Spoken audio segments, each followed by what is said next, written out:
मेरा नाम जितेंद्र है। हम दो ही बहन भाई थे। मेरी बहन मुझसे 6 साल बड़ी थी। मैं कमाने के काबिल हुआ तो पापा एक ट्रैफिक हादसे में चल बसे। पापा की मौत का मुझे बहुत दुख था, क्योंकि मैं पापा के बेहद करीब था।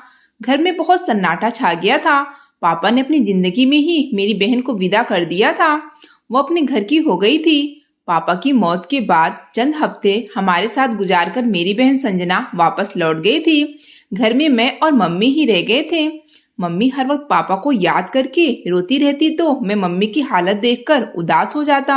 मैं चाहता था कि मम्मी पापा की मौत का गम अपने सर पर सवार ना करे, क्योंकि इस तरह वह खुद भी बीमार हो सकती थी। पापा के बाद मैं मम्मी को खोना नहीं चाहता था। मेरा इस भरी दुनिया में मम्मी के सिवा था ही कौन, इसलिए मैं मम्मी का सहारा बन गया। मैं उनको जिंदगी की तरफ लाने की बेहद कोशिश करता और हर वक्त उनको बातों में बिजी रखता। रफ्ता रफ्ता मम्मी भी बदल गई और वापस जिंदगी की तरफ लौटने लगी। पापा का गम खत्म तो नहीं हो सकता था, मगर वक्त के साथ कुछ भर गया था।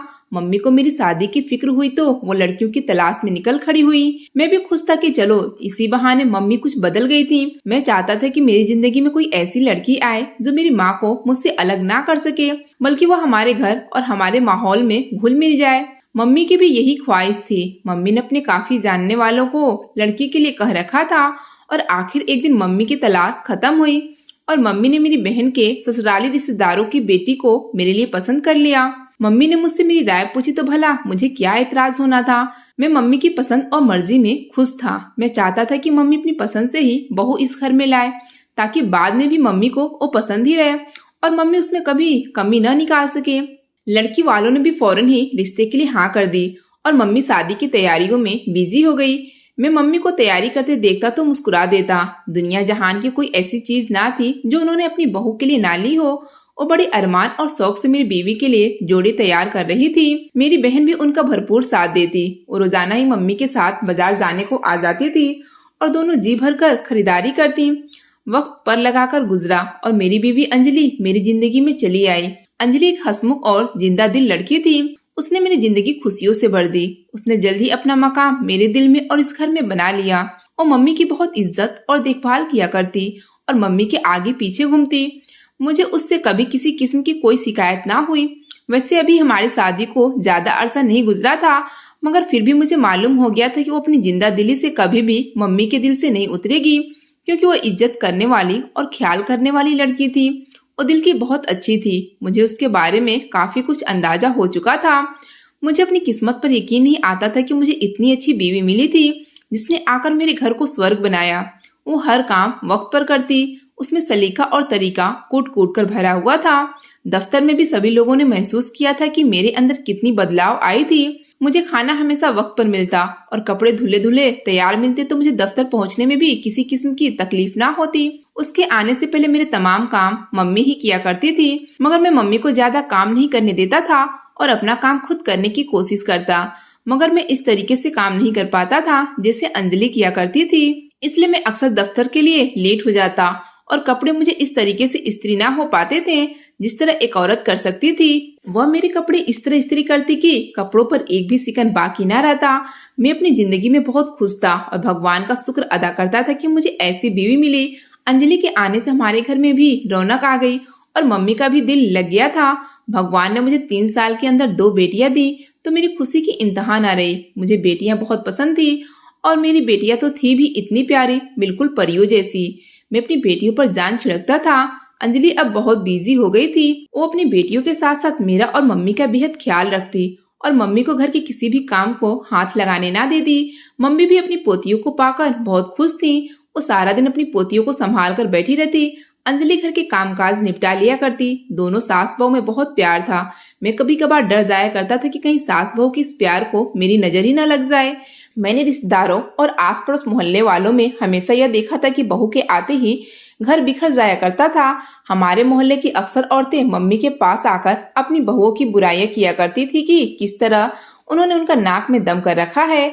मैं भी मम्मी के पहलू से लगकर बैठ जाता और मोहल्ले की औरतों की अपनी बहुओं की बुराइयां करते हुए सुनता और उनको अनोखी सलाह देता कि आप इस तरह अपनी बहू को काबू करने की कोशिश करें। वो औरतें मुझे कहा करती थी, जब तेरी बीवी आएगी तो तुझे पता चलेगा कि बीवियों और बहुओं को काबू करना नामुमकिन होता है। इसलिए मेरे दिल में डर बैठा हुआ था कि कहीं मेरी बीवी आकर घर को बिखेर कर ना रख दे। मगर ऐसा कुछ नहीं हुआ था। मेरी माँ और बीवी दोनों में बहुत प्यार था। एक दिन हमारी जिंदगी में तूफान आ गया और मेरी बहन शादी के 10 साल बाद विधवा होकर मम्मी के घर पर आ बैठी। मम्मी को जवान बेटी के विधवा होने का बेहद दुख था। उनकी खुशी फिर से उदासी में बदल गई। वह हर वक्त उदास रहा करती और अपनी बेटी को देखकर ठंडी आहें भरा करती। मेरी बहन को शादी के 10 साल बाद भी औलाद न हुई थी और अब उसका पति भी चल बसा था। वह खुद भी उदास रहा करती। ऐसे में अंजलि ने मेरी बहन और मम्मी को दिलजोई करने में भरपूर साथ दिया था। वह उन दोनों को दिलासा देकर उन्हें हिम्मत और हौसला देती। मैं भी अपनी बहन का दिल बहलाने में लगा रहता। अंजलि और मैंने मिलकर काफी हद तक मम्मी और अपनी बहन को संभाल लिया था। घर का माहौल फिर से कुछ बेहतर हुआ।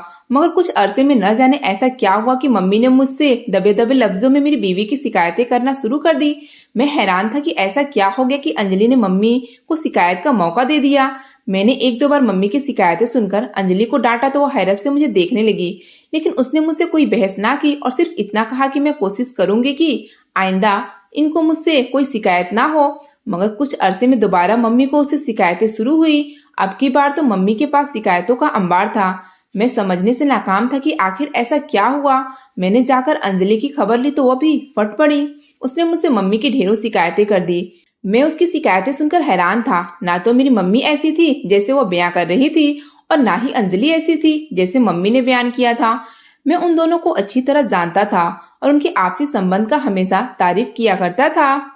मगर यह क्या हो गया था, मैं समझने से नाकाम था। मैंने अंजलि को समझाने की कोशिश की मगर उसके तेवर देखकर लग नहीं रहा था कि वो मेरी बात सुनने को तैयार थी। उसकी तरफ से मायूस होकर मैंने मम्मी को समझाने का बीड़ा उठाया, मगर मम्मी तो मेरी बात सुनकर हैरत से दंग रह गई। अच्छा, तो तुम अब अपनी बीवी की तरफदारी करोगे? मम्मी का जुमला सुनकर मैं हैरान था। ऐसा नहीं है मम्मी, मैंने मम्मी को समझाने की कोशिश की। मैं तो सिर्फ ये चाहता हूँ कि घर में पहले जैसी खुशी कायम हो जाए।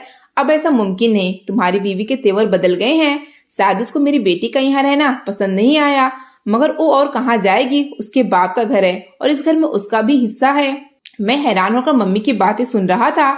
भला अंजलि को मेरी बहन के यहाँ रहने से क्या एतराज हो सकता है? मैं जानता था कि इस घर में मेरी बहन का भी हिस्सा था। ना तो मैंने और ना ही कभी अंजलि ने उसको यहाँ से जाने के लिए कहा था। मगर मैं मम्मी को समझा ना सका और वो अपनी बात पर कायम रही और मैं चुपचाप वहां से उठ गया। घर में बेरुखी का माहौल था और अंजलि चुपचाप घर के कामों में लगी रहती। मैं उसे बुलाने की कोशिश करता तो मुझे भी काट खाने को दौड़ती। ना जाने उसका मिजाज इतना तंग कैसे हो गया था। वो तो हंसमुख और धीमी मिजाज वाली लड़की थी, मगर मम्मी सही कहती थी, उसके तेवर बदल गए थे। दूसरी तरफ मम्मी भी हर वक्त शिकायतों का अंबार लिए मौजूद होती और मुंह ही मुंह में न जाने क्या क्या बुदबुदाती रहती। कुछ ही दिनों में बहस तकरार के साथ लड़ाइयों तक नौबत आ पहुंची थी। अंजलि और मेरी बहन के दरमियान वो लड़ाई होती कि मोहल्ले वाले भी अपने घरों से बाहर निकलकर झांकने लगते कि आवाजें किस घर से आ रही है। मैंने अंजलि को समझाने की बेहद कोशिश की कि इस तरह लड़ना बहुत बुरी बात होती है और आसपास घर मौजूद है, हर घर की आवाज दूसरे घर में जाती है। मगर अंजलि समझने को तैयार ना थी। अगर आप अपनी बहन को ये सब समझाएं तो ज्यादा बेहतर है। बहस वही शुरू करती है। मैं उसकी ये बात सुनकर हैरान होता, मगर उसको कुछ भी ना कह सकता। मैं उन दोनों के दरमियान बेबस था। ना मेरे बस में अपनी बहन को लगाम लगाना था और ना ही मैं अपनी बीवी को काबू कर सकता था। इसलिए दोनों की लड़ाई होता देखकर एक तरफ होकर बैठ जाता। अब माँ अपनी बेटी की तरफदारी किया करती और अंजलि को ही बुरा भला कहती। मगर अंजलि ने आज तक कभी मम्मी को पलटकर जवाब नहीं दिया था, मगर वो मेरी बहन को ऐसे से जवाब देती कि मैं खुद भी हैरत से मुंह खोले खड़ा रह जाता। मैं जब भी अंजलि से शिकवा करता तो आगे से ये कहती कि मेरे मुंह में भी जब जबान है तो आखिर कब तक बर्दाश्त करूं? आपने तो कभी मेरा साथ दिया ही नहीं, ना देना है। मुझे खुद ही अपनी लड़ाई लड़नी है। मैं इस रोज की बहस और तकरार से तंग आ गया था, इसलिए मैंने उन दोनों को उनके हाल पर छोड़ दिया। अब चाहे वो लड़ती रहती या जो मर्जी करती रहे, मैं यही जाहिर करता हूँ कि मुझे परवाह नहीं। मगर मैं दिल ही दिल में बहुत परेशान था। मम्मी की तबीयत काफी खराब रहने लगी तो उन दोनों की लड़ाइयाँ थम गई। मैं खुश था कि चलो मम्मी की बदौलत दोनों को कुछ अक्ल समझ तो आई। मम्मी की तबीयत ना संभल सकी और अंजलि ने मम्मी की बहुत देखभाल की। मेरी बहन भी मम्मी की देखभाल में जुटी रहती। मम्मी की बीमारी के नतीजे में दोनों एक हो गई थी और घर में फिर से सुकून आ गया था। मगर मम्मी की बीमारी जानलेवा साबित हुई और इस बार मम्मी ना बच सकी। दरअसल उनको जवान बेटी के विधवा होने का गम खा गया था। मम्मी की मौत से हम सभी सदमे में थे। घर में बेहद उदासी छाई हुई थी। मम्मी के दम से जो रौनक था वो बिल्कुल खत्म हो गई थी। अंजलि अपने कामों में लगी रहती, जबकि मेरी बहन भी अपने कामों में लगी रहती। उसको सिलाई करने और स्वेटर बुनने का बहुत शौक था, इसलिए उसने अपने आप को बिजी रखने के लिए वही सिलसिला दोबारा से शुरू कर दिया था। मोहल्ले की औरतें उसके पास अपने कपड़े सिलाई करवाने के लिए आ जाया करती तो उसका भी दिल बहल जाता। मैं इस बात पर इत्मीनान था कि चलो दोनों अपने अपने कामों में लगी रहती हैं और आपस में भले ज्यादा बातचीत नहीं करती, मगर लड़ाई भी तो नहीं होती। मगर यह सुकून कुछ दिनों का ही था। जैसे ही मम्मी की मौत का गम हल्का हुआ, घर में फिर वही लड़ाइयाँ शुरू हो गई। मेरी बीवी और बहन आपस में इस तरह लड़ती कि सारा मोहल्ला उन दोनों की आवाजें सुनकर लुत्फ उठाता। मेरी शादी को 12 साल का अरसा गुजर चुका था। मेरी बड़ी बेटी 11 साल की, जबकि छोटी बेटी 10 साल की हो गई थी। एक दिन अचानक अंजलि काम करते हुए किचन में गिर पड़ी। मैं उस वक्त दफ्तर में मौजूद था। मुझे मेरी बहन का फोन आया तो मैं दफ्तर से दौड़ा चला आया। मैं फौरन अंजलि को लेकर अस्पताल पहुंचा, मगर डॉक्टर की बात सुनकर मैं सदमे का शिकार हुआ। अंजलि दुनिया में ना रही थी। मुझे यकीन नहीं आता था वो अचानक दिल का दौरा पड़ने की वजह से इस दुनिया को अलविदा कर गई थी। मैं अपनी बच्चियों की तरफ देखता तो मेरा दिल भर जाता। वो दोनों मासूम छोटी सी उम्र में अपनी माँ की आंचल से दूर हो गई थी। मुझे अपनी बच्चियों की खातिर खुद को संभालना पड़ा। मैं नहीं चाहता था कि मैं उनके सामने टूटकर बिखरूं तो वो और सदमे का शिकार हो। मेरी बहन और बच्चियों की बुआ उन दोनों को संभालती रही। घर का सारा काम भी मेरी बहन चटपट निपटा लिया करती। मेरा दुख तो किसी तौर पर कम नहीं हो रहा था। मेरी बहन का मशवरा था कि मैं दूसरी शादी कर लूं ताकि बच्चियों की जिंदगी में माँ की कमी पूरी हो सके, मगर मैं दूसरी शादी नहीं करना चाहता था। मैं अपनी जिंदगी अंजलि के नाम कर दी थी। उसके मरने के बाद भी मैं उसे बेवफाई करने का सोच भी नहीं सकता था। वैसे भी बच्चियों पर सौतेली माँ लाने से बेहतर था कि वो बिन माँ के ही पल जाएं, और फिर घर में ख्याल रखने के लिए मेरी बहन तो मौजूद ही होती थी। इसलिए मैंने उसका सलाह न माना और तन्हा जिंदगी गुजारने लगा। मैंने अपनी जिंदगी अपनी बच्चियों के लिए कुर्बान कर दी। दफ्तर से आने के बाद मैं सारा दिन उनकी दिल बहलाने में लगा रहता। मैं उनसे उनकी पढ़ाई के बारे में भी जानकारी लेता था ताकि उनकी पढ़ाई नजरअंदाज न हो। वो अपनी बुआ का साथ पाकर काफी हद तक बहल गई थी। मुझे दफ्तर की तरफ से दुबई जाने का ऑफर आई तो मैंने अपनी बच्चियों के बेहतर फ्यूचर की खातिर ऑफर कबूल कर ली। वैसे भी अब मेरा कहीं भी दिल नहीं लगता था। मैं अपने घर में और अपने शहर में भी बेसुकून ही था। मेरी बीवी की मौत के बाद से मेरा दिल लगना बेहद मुश्किल था, इसलिए मैंने इस ऑफर को कबूल की और दुबई आ गया। मेरी बहन ने काफी हद तक मेरी बच्चियों को संभाल लिया। मेरे दुबई जाने का सुनकर उसने बच्चियों को सीने से लगा लिया और कहा कि मैं इनको माँ की कमी महसूस नहीं होने दूंगी और अपने कलेजे से लगा कर रखूंगी और माँ बनकर पालूंगी। मैं भी इत्मीनान था। मेरी बच्चियां मेरी बीवी के बाद मेरी बहन से ही अटैच थीं, इसलिए मुझे किसी किस्म की कोई फिक्र करने की जरूरत नहीं थी। मैं दुबई आ गया था और अपनी बहन को महीने के महीने बच्चियों के खर्च के लिए पैसे भेजा करता। मुझे वहाँ काम करते लगभग 1.5 साल हो गया। मेरी अपनी बहन से तो फोन पर वक्त वक्त पर बात हो जाया करती थी, मगर बच्चियों से बात ना हो पाती थी। जब भी मैं अपनी बच्चियों से बात करवाने को कहता तो वो कोई ना कोई बहाना बनाकर टाल देती। मुझे नहीं मालूम था कि वो मेरी बच्चियों से मेरी बात क्यों नहीं करवाती। मैं कोई भी वजह समझने से नाकाम था। मुझे दुबई गए 1.5 साल हो गया था। अब मेरा दिल बच्चियों से मिलने को बेताब था।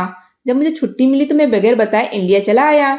जैसे मैं घर के नजदीक पहुंचा तो घर के कुछ फासले पर मैले कुचैले कपड़ों में खड़ी एक भिखारन बच्ची को बैठे देखकर मेरा दिल दहल गया, क्योंकि उसकी शक्ल काफी हद तक मेरी छोटी बेटी से मिलती थी। भला मेरी बेटी ऐसे हुलिये में यहाँ कैसे हो सकती थी। मैं सर को झटक कर आगे बढ़ा। जो ही दरवाजे के करीब पहुंचा और दरवाजे को खटखटाने लगा तो मेरा कलेजा मुंह को आ गया, क्योंकि मेरी बड़ी बेटी भिखारी के हुलिये में घर के पास ही मौजूद थी। वो भी घर के दरवाजे की तरफ बढ़ रही थी। वो मुझे देखकर चौंक गई और अपनी जगह पर खड़ी रह गई। मैं फौरन उसकी तरफ बढ़ा था। अब की बार मैं पहचान गया था, वो मेरी ही बेटी थी। मैंने उसको जाकर बाजू से पकड़ा तो उसकी आंखों में आंसू भर आए। ये सब क्या है, मैंने कांपती हुई आवाज में पूछा तो वो रोती हुई मेरे सीने से जा लगी। बुआ ने हमें कहा है कि तुम्हारे पापा कोई पैसे नहीं भेजते, इसलिए बाहर से कमा कर लाओ तो ही खाना मिलेगा।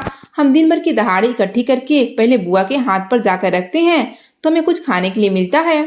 अपनी बेटी के शब्द सुनकर मेरे होश उड़ गए। ऐसा कैसे मुमकिन था। मैं तो हर महीने टाइम से पैसे भेजा करता था, और अगर मैं पैसे ना भी भेजता तब भी मेरी बेटियों को भिखारी बनकर सड़क पर भेजने की बजाय उसे खुद बाहर निकलकर भीख मांगनी चाहिए थी। मैं गुस्से से भरा हुआ था। मैं फौरन ही अपनी बड़ी बेटी का हाथ पकड़कर उसी जगह गया जहां मैंने अपनी छोटी बेटी को खड़े देखा था। वो अभी भी उसी जगह खड़ी थी, जबकि उसकी नजरें जमीन पर झुकी हुई थी। मैंने उसके पास पहुंचकर उसे आवाज दी तो वो मुझे देखकर चौंक गई। पापा, और मुझसे लिपट गई। मैं अपनी दोनों बेटियों को बाहों में भरे आंखों में आंसू लिए घर की तरफ चल दिया। मैंने दरवाजे पर दस्तक दी तो मेरी बहन ने दरवाजा खोला वो मुझे अपने सामने खड़ा देखकर हैरान रह गई, जबकि मेरी दोनों बेटियां भी ऐसे होली में मेरे इर्द गिर्द खड़ी थी। मेरी बहन के चेहरे के रंग ही उड़ गए थे। तुम कब आए? वो मुझसे पूछने लगी। मैंने उसकी बात का कोई जवाब न दिया और गुस्से से अंदर दाखिल हो गया। मैंने दरवाजा बंद किया और अपनी बहन पर भड़क उठा। तुम्हें शर्म नहीं आती मेरी बेटियों से भीख मंगवाते हुए? मैं हर महीने के महीने खर्चे के पैसे भेजता था, कहाँ है वो पैसे? तुम उनके साथ क्या करती हो जो तुम्हें मेरी बेटियों को 2 वक्त का खाना देने के लिए भी इनसे भीख मंगवानी पड़ी? मेरा बस नहीं चल रहा था कि मैं अपनी बहन को जान से ही मार डालूं, मगर मम्मी ने मेरी ऐसी परवरिश नहीं की थी। मेरी बहन ने जो कुछ मेरी बेटियों के साथ किया था, मेरे लिए कबूल करना आसान नहीं था। मेरा बस चलता तो अभी के अभी अपनी बहन को घर से निकाल कर चलता कर देता, मगर वो अभी कहाँ जाती? उसका मेरे सिवा कोई ठिकाना नहीं था। लेकिन उसको भी ऐसे भीख मांगनी चाहिए जैसे उसने मेरी बच्चियों से भीख मंगवाई। मैं यह सब सोचते हुए गुस्से से जोर जोर से बोल रहा था, जबकि वो चुपचाप खड़ी मुझे देख रही थी। मुझे नफरत है तुम्हारी बच्चियों से, बहुत नफरत है। वो बोली तो मैं हैरान होकर उसका चेहरा देखने लगा। ये तुम क्या कह रही हो? इतनी छोटी बच्चियों ने तुम्हारा क्या बिगाड़ा है जो तुम उनसे नफरत की इंतहा पर पहुंच गई? इनको भिखारी ही बना दिया क्योंकि ये अंजलि की बच्चियां हैं। वह सुकून से बोली।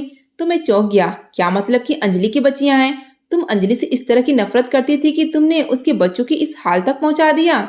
मुझे बिल्कुल भी मालूम नहीं था। तुमने तो जमानत ली थी कि तुम इन बच्चियों को मां बनकर पालोगी। क्या मां अपनी औलाद के साथ ऐसा सुलूक करती है? और तुम यह भूल गई कि उसके बच्चों के साथ साथ ये मेरी बच्चियां भी हैं। अंजलि मेरा घर बर्बाद करने की जिम्मेदार थी। उसने मुझे बर्बादी की तह तक पहुंचा दिया, तो फिर मैं उसकी बच्चियों को क्यों न तबाह बर्बाद करती।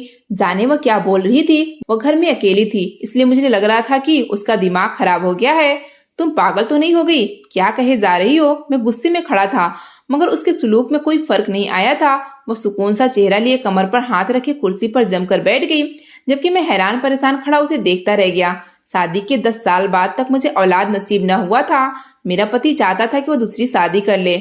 उसकी माँ ने उसके कानों में यह बात डाली थी कि वो अपने रिश्तेदारों की लड़की को उसके लिए ब्याह कर ले आएगी। अंजलि का नाम सुनकर उसकी भी लार टपक गई, क्योंकि वो बेहद खूबसूरत थी। इसलिए वो चाहता था कि वो भी अंजलि से शादी कर ले। अंजलि का घराना ज्यादा खाता पीता घराने से न था, जबकि मेरा पति एक बहुत ही अमीरो कबीर खानदान से ताल्लुक रखता था। इसलिए अगर मेरे पति का रिश्ता अंजलि के लिए जाता तो उसके घर वाले इनकार ना करते। मैं किसी सूरत नहीं चाहती थी कि मेरा पति दूसरी शादी करे। अगर मैं औलाद नहीं पैदा कर सकती थी तो इसमें मेरा कोई कसूर ना था। यह तो रब की मर्जी थी। मैंने उसको समझाने की बहुत कोशिश की, मगर वह ना माना।